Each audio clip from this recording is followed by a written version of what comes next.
أحمد الله العظيم نصلي ونسلم على الرسول الكريم أما بعد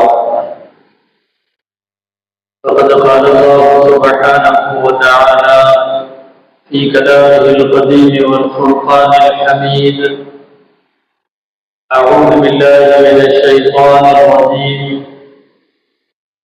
بسم الله الرحمن الرحيم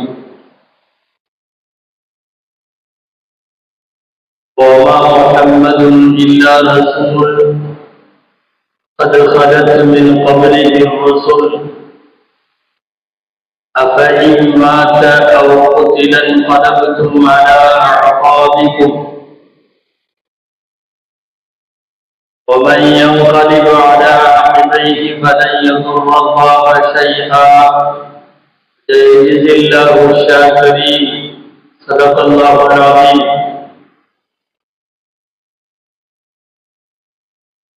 وقال رسول الله صلى الله عليه وسلم حياتي خير لكم ومماتي خير لكم صدق رسول الله صلى الله عليه وسلم. எல்லா புகழும் அல்லாஹ் ஜல்ல ஷானஹு தஆலா ஒருவனுக்கே உரித்தாகும். அருமைநாயகம் முஹம்மது ரசூலுல்லாஹ் ஸல்லல்லாஹு அலைஹி வஸல்லம் அவர்களின் மீதும் நற்பாக்கியங்கள் நிறைந்த அவர்களுடைய உம்மத்தின் மீதும் குறிப்பாக இந்த ஜும்மா நாளில் நம் அனைவர் மீதும் எல்லாம் அல்ல அல்லாஹ்வின் நல்லருள் என்றென்றும் நிறைவாக உண்டாவதாக. ஆமீன். அல்லாஹ் ஜல்ல ஷானஹு தஆலா திருக்குர்ஆனின் பல்வேறு இடங்களில் வாழ்வை படைத்தது போலவே மரணத்தையும் படைத்ததாக சொல்லுகிறார். خلقل الموت والحياة ليبلوكم أيكم أحسن عملا. அவனே வாழ்வை படைத்தான், மௌத்தையும் படைத்தான். மவுத் என்பது மரணம் என்பது இல்லாமையா அல்லது இருத்தலா என்றால் அல்லாஹ் மரணத்தை படைத்தேன் என்று சொல்லுகிறான். மரணம் என்பது இல்லாமல் போவதல்ல, அது அடுத்த ஒரு வாழ்க்கைக்கான மிகப்பெரிய இருப்பு. நபிகள் நாயகம் ஸல்லல்லாஹு அலைஹி வஸல்லம் சொல்லுவார்கள், அன்னாசு நியாமுன் இதா மாது இன்தபஹு. மக்கள் எல்லாம் தூங்கிக் கொண்டிருக்கிறார்கள், மரணமடைந்து விட்டால் ஒழித்துக் கொள்வார்கள். மரணமடைந்து விட்டால் அவர்கள் சுதாரிப்புக்கு வந்து விடுவார்கள் என்று சொல்லுகிறார்கள் நபி ஸல்லல்லாஹு அலைஹி வஸல்லம். நாமெல்லாம் நினைப்பது என்ன, வாழ்க்கையிலே வாழுகிற போது நாம் இருக்கிறோம், மௌத்தானால் தூங்கி விடுகிறோம் என்று நினைக்கிறோம். நாயகம் சொல்லுகிறார்கள், இல்லை, வாழுகிற போது எல்லாம் தூங்கிக் கொண்டிருக்கிறார்கள். நிலைமையின் விபரீதம் அவர்கள் மௌத்தாகிற போது புரியும். மௌத்தாகிற போது அவர்கள் எல்லாம் சுவாதீனத்திற்கும் சுதாரிப்பிற்கும் வந்து விடுவார்கள் என்று சொல்லுகிறது இந்த நபி மொழி. மரணத்தை குறித்து நாம் யோசிக்கவும் சிந்திக்கவும் முன்னால் எல்லா விஷயங்களிலும் வழிகாட்டுகிற பெருமானார் ஸல்லல்லாஹு அலைஹி வஸல்லம் அவர்களின் வாழ்வும் மரணமும் தான் நமக்கு மிகப்பெரிய முன்மாதிரி. அந்த அடிப்படையில் பெருமானாரை பற்றி மிக அதிகமாக பேசப்பட்ட அவர்கள் பிறந்த இந்த மாதத்தினுடைய கடைசி நாள் இது. ரசூலுல்லாஹ் ஸல்லல்லாஹு அலைஹி வஸல்லம் இந்த உலகத்திலிருந்து விடைபெற்றதும் ரபியுல் அவ்வல் பிறை 12 திங்கட்கிழமை முற்பகல் நேரம் அவர்கள் விடைபெற்றார்கள். மரணம் குறித்த சிந்தனைகளையும் பெருமானாரை முன்வைத்து அவர்களின் மரணத்தை வைத்து நாம் சில பாடங்களை, சில படிப்பினைகளை படிக்க வேண்டும். ஏனென்றால் மரணம் யாருக்காவது வராமல் இருக்க வாய்ப்பு இருக்குமானால் அது நபிமார்களுக்கு, குறிப்பாக நபிகள் நாயகம் ஸல்லல்லாஹு அலைஹி வஸல்லம் அவர்களுக்கு வராமல் இருந்திருக்க வேண்டும். ஆனால் சரியாக வந்து விட்டதல்லவா? லவ் கானத் துன்யா ததூமு லிவாஹிதின் லகான முஹம்மதுன் அவுலா பித்தவாமி.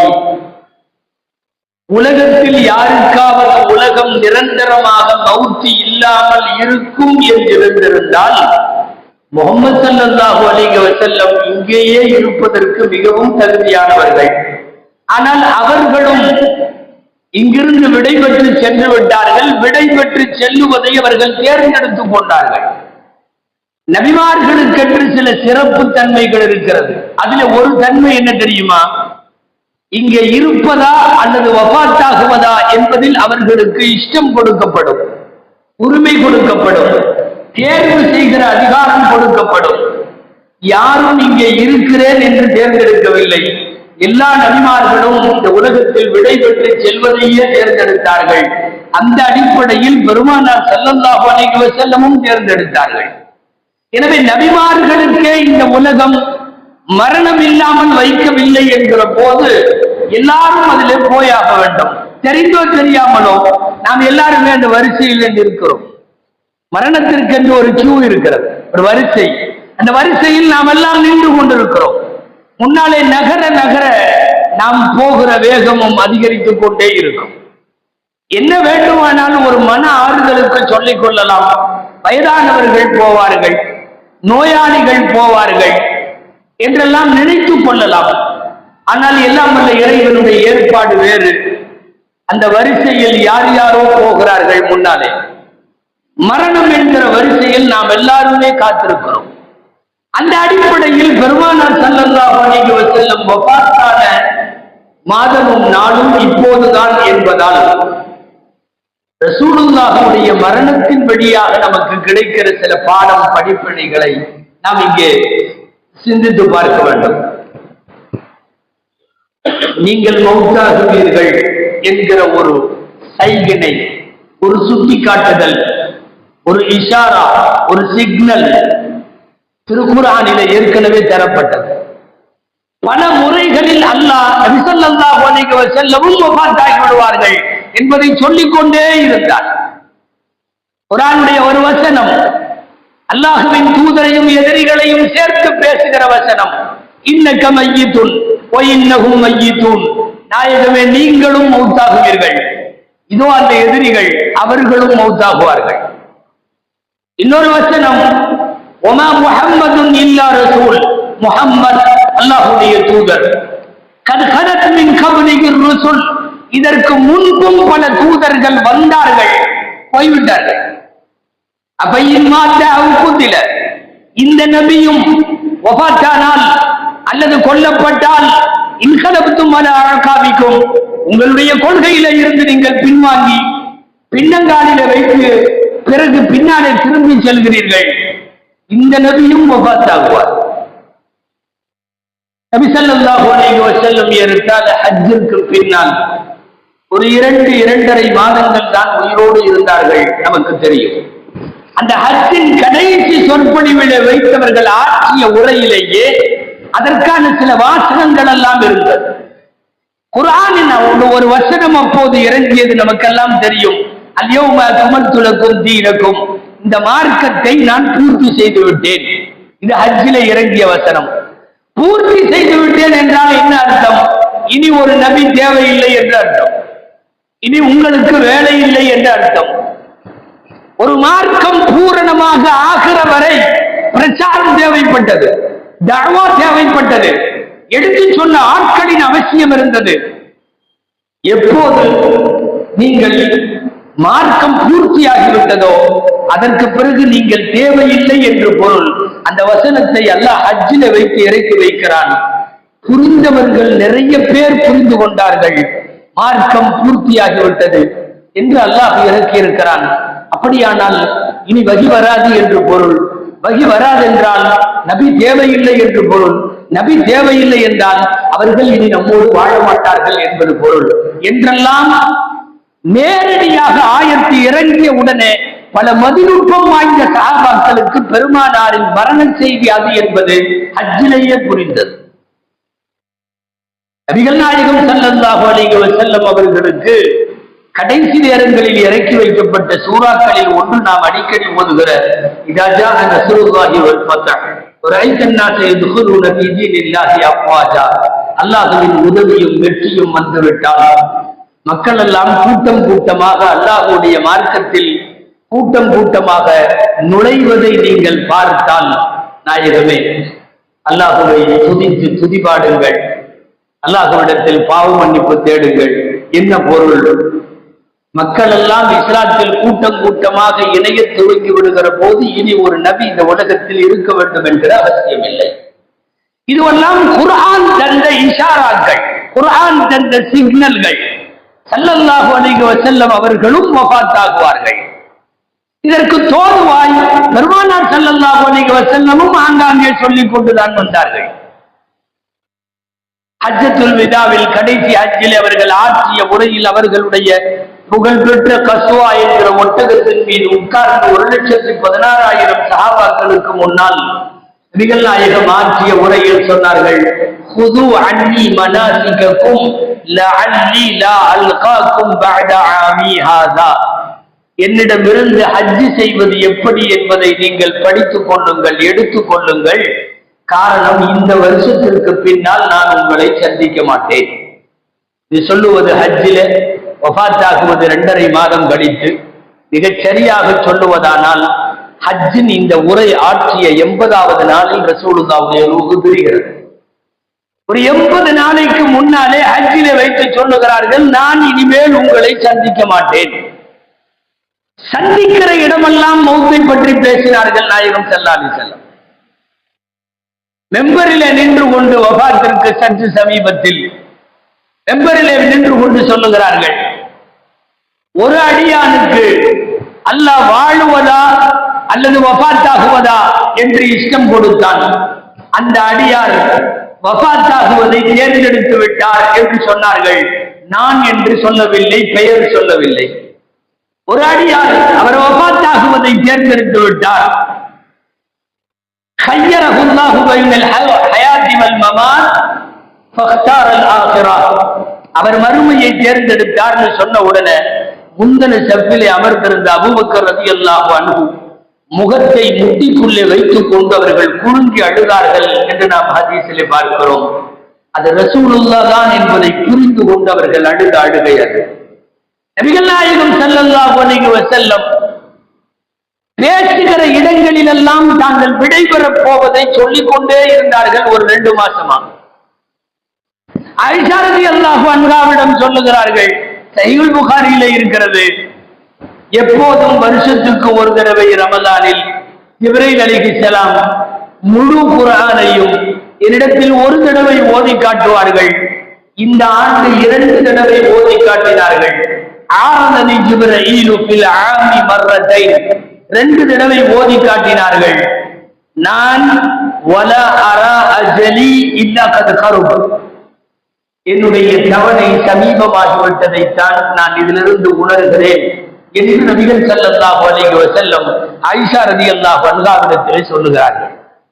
இப்படியே மரணத்தை குறித்த பேச்சுக்கள் அதிகமாக இருக்க இருக்க இருக்க சரியாக ஒரு 14 நாளைக்கு முன்னால் சஃபர் பிறை அநேகமாய் 28 கடைசி புதன்கிழமை ஒரு ஜனாசாவிலே கலந்து கொள்வதற்காக வருகிறார்கள் நாயகம் ஸல்லல்லாஹு அலைஹி வஸல்லம். ஜனாசா தொழுகையும் அடக்க வேலைகளும் நடந்து கொண்டிருக்கிற போது மயங்கி விடுகிறார்கள். அன்றிலிருந்து 14வது நாள் ரபியுல் அவ்வல் 12 அவர்களின் ரூஹு பிரிகிறது. அந்த மயக்கம் தான் அவர்களுடைய வஃபாத்துக்கு முந்தைய உடல்நலம் சரியில்லாமல் போவதற்கான துவக்கம்.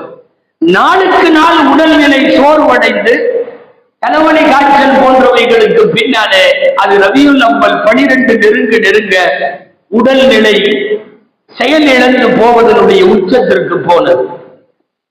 வஃபாத்திற்கு முந்தைய நாள் பார்க்க வந்த பாத்திமா ரலியல்லாஹு அன்ஹா அவர்கள் வாகருபாவதா, என் தந்தைக்கு வந்த கவலையே, என் தந்தைக்கு வந்த துக்கமே என்று அவர்கள் அழுகிற போது பாத்திமா ரலியல்லாஹு அன்ஹா அவர்களை பெருமானார் ஸல்லல்லாஹு அலைஹி வஸல்லம் ஆறுதல் படுத்தினார்கள். நமக்கு தெரிந்திருக்கும் பெருமானாருடைய பெண் மக்களில் 3 பேருமே இதற்கு முன்னால் வஃபாத்தாகிவிட்டார்கள். ஒரே ஒரு மகன் தான். பொதுவாக தந்தை பெற்றோருடைய இழப்பின் போது மிக அதிகமாக துன்பத்திற்கும் அவதிக்கும் உள்ளாகுவது பெண் மக்கள். அதிகம் அழுவதும் அவர்கள். அவர்கள் அழகு வந்தினார்கள். கருவா, என் தந்தைக்கு ஏற்பட்ட துக்கமே கஷ்டமே என்று சொல்லி அழுகிற போது பெருமானார் ஸல்லல்லாஹு அலைஹி வஸல்லம் சொன்னார்கள், ஃபாத்திமா லைஸ அலா அபீகி கர்புன் பஅதல் யௌம். இன்னைக்கு மட்டும்தான், இந்த ஒரு நாளைக்கு பின்னால் உன் தந்தைக்கு இது எந்த கஷ்டமும் இல்லை என்று சொன்ன மறுநாள் காலை ஜவால் சூரியன் உச்சிக்கு வருகிற கொஞ்ச நேரத்தில் பெருமானார் ஸல்லல்லாஹு அலைஹி வஸல்லத்தினுடைய ரூஹை அல்லாஹ் அவர்களின் அனுமதியோடும் ஜிப்ரீல் உள்ளிட்ட பெரிய மலக்குகளின் துணையோடும் அவர்களின் தூதுவோடும் அல்லாஹ் அவர்களை அழைத்துக் கொள்ளுகிறார். பெருமானார் ஸல்லல்லாஹு அலைஹி வஸல்லம் இந்த மண்ணிலே அவர்கள் விடை பெற்று பிரிந்த இந்த மாதத்தினுடைய 12வது நாள் ஒட்டுமொத்த இஸ்லாமிய உலகமும் அடைந்த அதிர்ச்சியும், மீள முடியாத துயரமும், ஈடு செய்ய முடியாத அந்த இழப்பும் கொஞ்ச நெஞ்சம் அல்ல. சஹாபாக்கள் ஏறத்தாழ எக்கச்சக்கமான பேர் ஒரு திடுக்க நிலைக்கு போனார்கள். தன்னிலை மறந்து போனார்கள். செய்வதறியாமல் நின்றார்கள். திசை தெரியாமல் தவித்தார்கள். எக்கச்சக்கமான பேர். சொல்ல போனால் ஒரு மார்க்கத்தை அதன் வழித்தடத்தில் சரியாக நிறுவ வேண்டிய 2ஆம் கட்ட தலைமையாக இருந்த அபூபக்கர் ரலியல்லாஹு அன்ஹுவை தவிர எல்லாரும் ஏறத்தாழ நிலை குலைத்தார்கள் என்று சொன்னாலும் தப்பு. அனஸ் ரலியல்லாஹு அன்ஹு சொன்னார்களே, 10 வருஷத்திற்கு முன்னால் நாயகம் மதீனாவிற்குள் நுழைந்த போது மதீனா முழுக்க பிரகாசித்தது. அதே மதீனா இன்றைக்கு மதீனா முழுக்க இருட்டாக இருக்கு. மதீனா முழுக்க ஒரு கார்மேகம் கருச்சூழ்ந்து கொண்டு மழைக்கு முன்னால் எப்படி இருந்தோ அந்த இருட்டு மதீனாவிலே இருந்தது. மரண செய்தியை தாங்க முடியாமல் அல்லது அந்த அந்த அந்த ஆறாத ரணத்தை ஜீரணிக்க முடியாமல் ரலியல்லாஹு அன்ஹு சொன்ன வார்த்தை, யாராவது முஹம்மது ரசூலுல்லாஹ் மௌத்தானார்கள் என்று சொன்னால் நான் அவர்களை வெட்டுவேன். மரணம் இன்னமும் அவர்கள் உள்ளம் ஏற்கவில்லை. போகிற போக்கில் உஸ்மான் ரலியல்லாஹு அன்ஹுவை பார்த்து அஸ்ஸலாமு அலைக்கும் என்று சலாம் சொன்னால் பதில் சொல்லாமல் பித்து பிடித்த ஒரு பீதி அடைந்த ஒரு மனோநிலையில் அவர்கள் இருக்கிறார்கள். பதில் சொல்லவில்லை. பின்னாலே சொன்னார்கள், உண்மையாகவே நபிகள் நாயகம் ஸல்லல்லாஹு அலைஹி வஸல்லம் இறந்து அவர்கள் வீட்டில் இருந்த போது எனக்கு சலாம் சொன்ன யாரையும் எனக்கு தெரியாது, அவர்கள் சலாம் சொன்னதும் எனக்கு தெரியாது என்றார்கள். பல பேர் பலவாறு கிராமவாசிகள் எல்லாம் வந்தார்கள். பெருமானார் மீது பேரின்ப காதல் கொண்டவர்கள் அவர்கள். அவர்களால் ஜீரணிக்க முடியவில்லை. ஆனாலும் அவரவர் தரத்திற்கேற்ப பேசினார்கள். கிராமவாசி ஒருவர் வீட்டுக்கு முன்னாலே நின்று கொண்டு சொன்னார், இல்லை இல்லை, நாயகம் மௌத்தாகவில்லை. மூசா அலைஹிஸ்ஸலாம் தங்கள் மக்களை எல்லாம் விட்டு ஒரு 40 நாள் தூர் மலைக்கு போனார்கள். போய்விட்டு திரும்பி வந்தார்கள். அதுபோல பெருமானார் ஸல்லல்லாஹு அலைஹி வஸல்லம் கண்ணை மூடி இருக்கிற இவர்கள் வருவார்கள். ஒரு 40 நாளைக்கு பின்னாலோ அல்லது ஏதேனும் ஒரு தவணைக்கு பின்னால் இங்க வருவார்கள் என்று சொல்லிக் கொண்டு சில அகராதிகள், காட்டரபிகள், கிராமவாசிகள், அதோ அங்கே இன்னும் சில பேர் ரசூலுல்லாஹுடைய மரணத்தை மனம் ஏற்க முடியாமல் வெம்பி வெதும்பி பேசுகிற வார்த்தைகள் எப்படியெல்லாம் வருகிறது. இல்லை, நபிகள் நாயகம் மௌத்தாகவில்லை. வகி வருகிற போது ஒருவித மயக்க நிலைக்கு போவார்கள். அந்த மாதிரிதான் இது மயக்க நிலை. இது மௌத்தெல்லாம் இல்ல, கொஞ்ச நேரத்துல பாருங்க எந்திரிச்சிருவாங்க என்று பேசிக் கொள்ளுகிற கிராமவாசிகளும் அங்கே பார்க்க முடிந்தது. மொத்தத்தில் ஒரு தடுமாற்றமான நிலையில் அவர்கள் இருந்தார்கள். ஆனாலும் வஃபாத்தாகி விட்டார்களே, ஆக வேண்டியதை செய்ய வேண்டும். குளிப்பாட்டுவதற்கு 5 பேர் குளிப்பாட்ட முனைகிறார்கள். அலி ரலியல்லாஹு அன்ஹு, அப்பாஸ் ரலியல்லாஹு அன்ஹு, ஃபதுல் ரலியல்லாஹு அன்ஹு, ஷக்ரான் ரலியல்லாஹு அன்ஹு, உஸாமா ரலியல்லாஹு அன்ஹு. இந்த 5 பேர் தான் நபிகள் நாயகம் ஸல்லல்லாஹு அலைஹி வஸல்லத்தை குளிப்பாட்டியவர்கள். ஆயிஷா ரலியல்லாஹு அன்ஹா அறிவிக்கிறார்கள். அந்த அறிவிப்பு சிறுதை இப்னு இடம்பெறுகிறது. ஆயிஷா அம்மா சொல்லுகிறார்கள், குளிப்பாட்டுவதற்கு நாங்கள் எடுத்து வைத்துக் கொண்டிருக்கிற போது வீட்டுக்குள்ளிருந்து யாரும் பேசாமல் சப்தம் மட்டும் வந்தது. அஹ்ஸினுன் நபிய வ அலைஹி தியாபுன், ரசூலுல்லாஹ்வை ஆடையோடு குளிப்பாட்டுங்கள் என்று சப்தம் மட்டும் வந்தது. எல்லா மரணத்தை மௌத்தானவர்களைப் போல வெற்றுடம்பிலே குளிப்பாட்டுபவரின் கை வைத்து தேய்த்து குளிப்பாட்டக் கூடாது, நீங்கள் அவர்களை ஆடையோடு குளிப்பாட்டுங்கள் என்று சப்தம் வந்தது. அதற்கு பிறகு அதற்கு அலி ரலியல்லாஹு அன்ஹு அவர்கள் படுக்க வைக்காமல் தோளோடு சாய்த்து வைத்துக் கொண்டு அவர்களுடைய ஆடையின் மீதே தண்ணீர் ஊற்றி தேய்த்து அவர்களை குளிப்பாட்டினார்கள் என்று பார்க்கிறோம். அதற்கு பிறகு 3 துணிகளால் பெருமானாரை கஃன் செய்தார்கள். ஜனாசாவை ஒட்டுமொத்தமாக ஜமாத்தாக நடத்தும் சூழலும் அங்கே யாருக்கும் இல்லை. தனித்தனியாக ஜனாசா தொழுவதாக அறிவிக்கப்பட்டது. எல்லாரும் தனித்தனியாக ஜனாசாவை தொழுதார்கள். எங்கு அடக்க வேண்டும் என்கிற பிரச்சனை வருகிற போது ஆளுக்கால் ஒன்றை சொன்ன போதுதான் அப்போது தெளிவோடும் திட மனதோடும் இருந்த அபூபக்கர் ரலியல்லாஹு அன்ஹு சொன்னார்கள், நபிமார்களை அவர்களின் இறந்த இடத்திலேயே அடக்க வேண்டும், அதுதான் நபிமார்களின் நியதி. எனவே ஸல்லல்லாஹு அலைஹி வஸல்லம் வஃபாத்தான வீட்டிலேயே குழி தோண்டுங்கள் என்று சொன்னார்கள். பொதுவாக மக்காவிலே கபரு குழி தோண்டுவதற்கு 2 பேர் இருந்தார்கள். தோண்டுவதற்கென்றுள்ள ஆட்கள் அல்ல, யார் மௌத்தானாலும் 2 சஹாபிகள் தானாக வழிய வந்து செய்வார்கள்.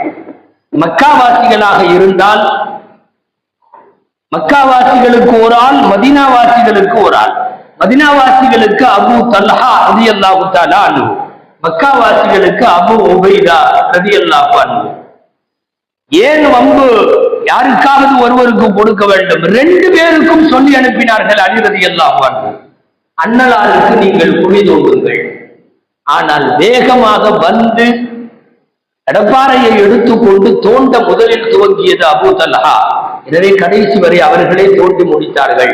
ரசூலுல்லாஹ் இன்றைக்கும் அடங்கி இருக்கிற அந்த குழியை தோண்டி கொடுத்தவர்கள் அபூ தல்ஹா ரலியல்லாஹு தஆலா அவர்கள்.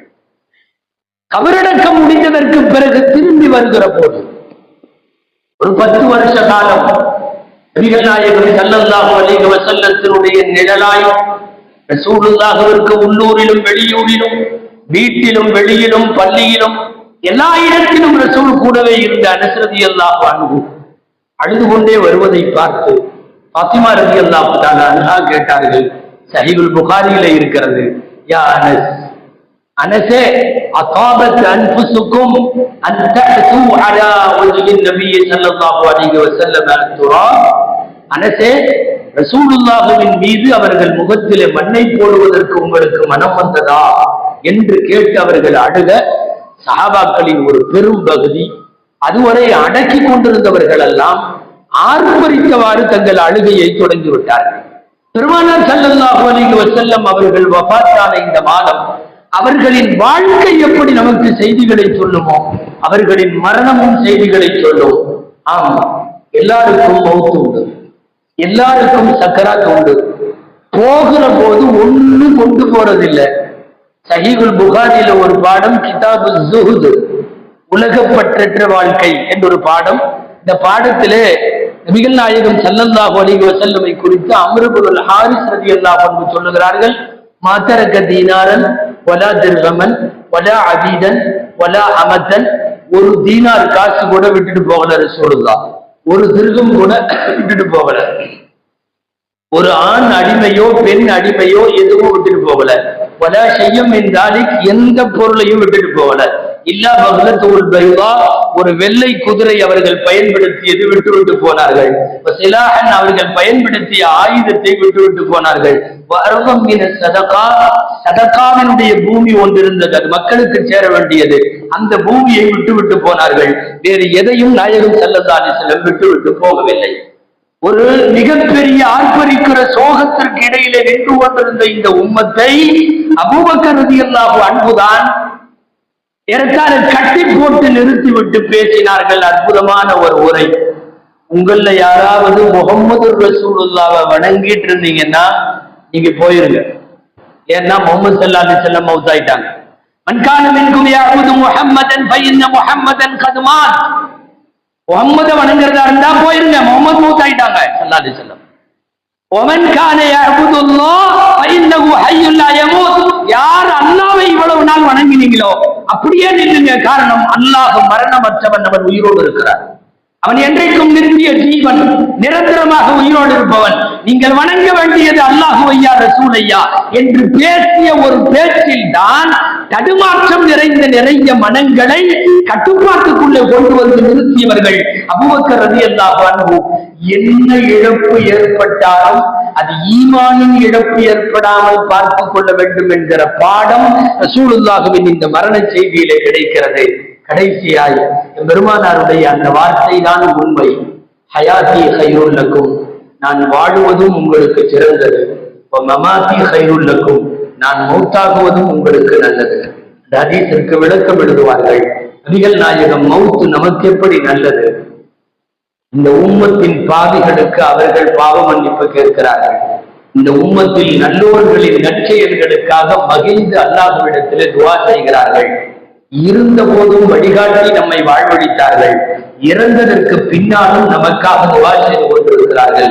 எல்லாம் வல்ல அல்லாஹ் ஜல்ல ஷானஹு தஆலா அன்னலாரினுடைய பிறப்பு முதல் இறப்பு வரையிலான எல்லா விதமான படிப்பினைகளையும் பாடங்களையும் உள்வாங்கி அவதானித்து அதன்படி வாழவும் நல்லுபதேசம் பெறவும் அல்லாஹ் நமக்கு தோல்வி செய்வானாக. ஆமீன். வஆஹிரு தஅவானா அல்ஹம்துலில்லாஹி ரப்பில் ஆலமீன்.